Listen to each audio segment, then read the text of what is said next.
यह डिक्टेशन 80 शब्द प्रति मिनट की गति से अमर उजाला के संपादकीय पेज से है। क्रेडिट रेटिंग एजेंसी S&P ने अगर 10 साल बाद भारत को लेकर अपनी नज़रिया बदलते हुए उसके सॉवरेन रेटिंग परिदृश्य को स्थिर से बढ़ाकर सकारात्मक कर दिया है, तो यह देश की अर्थव्यवस्था के लिए अच्छी खबर है। यह घोषणा तब की गई है जब लोकसभा चुनाव के नतीजे अगले कुछ दिनों में आने वाले हैं। लिहाजा अगर अमेरिकी क्रेडिट एजेंसी को यह लगता है कि चुनाव के नतीजे कुछ भी हों, यहाँ आर्थिक सुधार और राजकोषीय नीतियाँ जारी रहेंगी, तो यह देश की अर्थव्यवस्था की मजबूती के प्रति आश्वस्त ही करता है।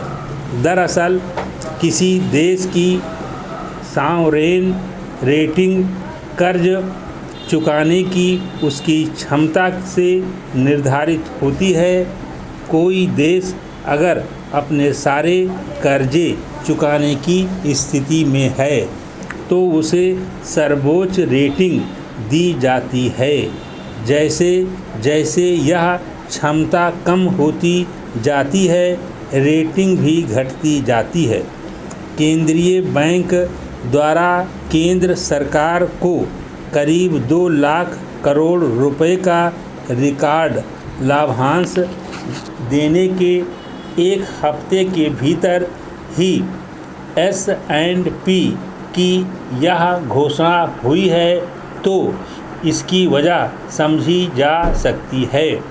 दरअसल राजकोष की कमज़ोर स्थिति हमेशा से भारत की सॉवरेन रेटिंग का सबसे कमज़ोर पहलू रहा है, मगर अब सरकार की ओर से राजकोषीय स्थिति को मजबूत करने के जो ठोस प्रयास हो रहे हैं, उससे अर्थव्यवस्था पटरी पर आती दिख रही है।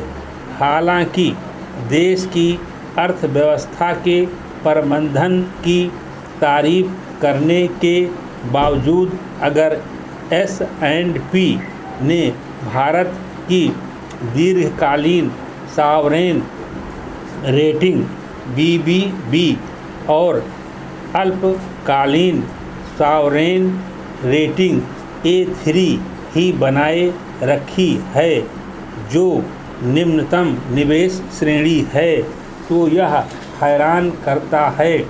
हालांकि कोरोना से उबरने के बाद वैश्विक अनिश्चितताओं के दौर में अब पूरी दुनिया बेशक मंदी जैसी स्थितियों से गुजर रही है, लेकिन भारत की विकास दर की तारीफ विश्व बैंक समेत मूडीज, फिच और मॉर्गन स्टैनली जैसी क्रेडिट रेटिंग एजेंसियां कर चुकी हैं।